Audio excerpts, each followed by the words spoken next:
Hi everyone, Katie with Trans Refuge again. So, I've been doing a little bit of exploring into, I guess I call it the nether regions of the internet, especially YouTube. This is going to be a video that might trigger some people, so if you're having a bad day, or you're feeling especially sensitive today, you might want to skip this video. So I looked at some videos by a rather notorious YouTuber named Ariel Scarcella, and some of what she says is a little hard to take. Definitely don't see eye to eye with her on several things, but there were a couple things that kind of got my attention and thought, you know, she does make some good points on a few things. And I'm going to talk about one of those things, and not really because I agree with her necessarily, but because it raises a question of where do specifically pre-op or non-op trans women belong? And to get even more specifically, where do we belong in the dating and the relationship world? So one of her arguments is, I'm a lesbian, I don't like male anatomy. We'll put it that way just for the sake of YouTube. And I get that. You know, I don't like male anatomy either. I don't even like what I was born with. So I totally get that. You know, I'm attracted to women. She's attracted to women. I can totally understand that position.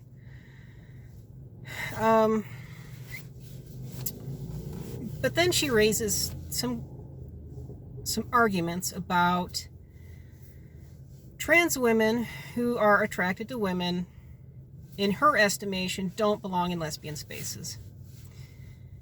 And so my challenge to her, you know, Ariel, if you're watching this, what's your suggestion? Where do we, people like myself, trans women who either haven't been able to get their plumbing rearranged, you know, to get things corrected, or who maybe just don't feel a need to, where do we belong?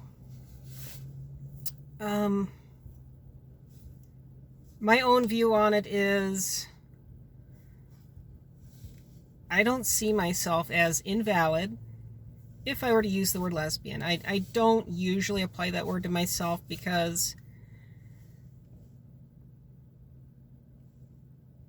I'm probably closer to asexual. Dating doesn't really interest me that much. But romantically, if I were to want to have a partner, I would desire a woman, just plain and simple. So where would you put me? You know, if you were talking about dating spaces, if you were God and you could put people wherever you want, where would you put me? What box or what category would you assign me to? So, for everyone out there who is not Ariel Scarcella, what do you think? You know, leave some comments, talk about, you know, what do you think? I personally, my opinion, you know, and it's an opinion. Everybody's got one, so yeah, maybe it's worth nothing, I don't know. I don't have a problem with trans women who are either pre-op or non-op being in lesbian spaces, as long as both parties, both cisgender lesbians and transgender lesbians, are open to the fact that people do have anatomical preferences. And if somebody, you know, happens to know what your surgical or non-surgical status happens to be, and they say, you know, I don't think that would work for me, that's okay. That doesn't have to be the end of the world. And it's okay for people to have preferences. I mean, that's part of being a human. We're not robots. We're not here to follow a program that says everybody has to have the same options for everything. So those are my thoughts on the issue. I think as long as people are open and honest about what their anatomy happens to be, and the other side of the conversation, the other people involved are open and honest about what works for them or what doesn't work for them, then everybody should be able to get along and say, you know what, I respect your anatomical preferences, I respect what you're attracted to, and I respect the fact that maybe I'm not what you're attracted to, or I don't have what you're attracted to. That seems fine to me. So, I know she makes a big deal about trans women because she happens to be a lesbian, and so she's concerned about women's spaces. But there's also, trans men, and there's non-binary people. So, this conversation can apply to, cis men who maybe they're gay, or even straight men who don't want to date trans women, or, even, well, I started to mention, a gay cis man who maybe he doesn't like the anatomy of a trans man who maybe hasn't had phalloplasty or something, and maybe they're not attracted to their anatomy.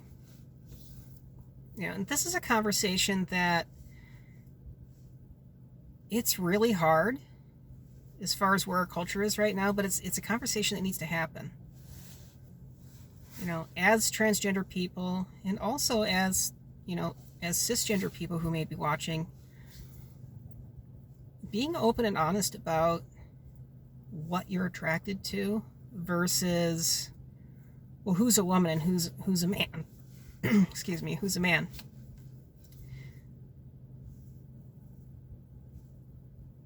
Trying to dictate who's a man, who's a woman, who's not, is not as helpful as saying, this is what I'm attracted to. And other people saying, this is what I am. This is my anatomical configuration. And two adult consenting people saying, you know what, I don't think we're compatible. Have a great life. I wish you well. It doesn't have to be nasty. It doesn't have to be confrontational. So, hopefully that was not too painful to hear. I tried to keep this video short because I know it's a difficult topic, and too much of a difficult topic can really get kind of triggering. So, I hope you're having a great weekend. I'll try to put some more videos out there. So, have a great weekend. See you later. Bye.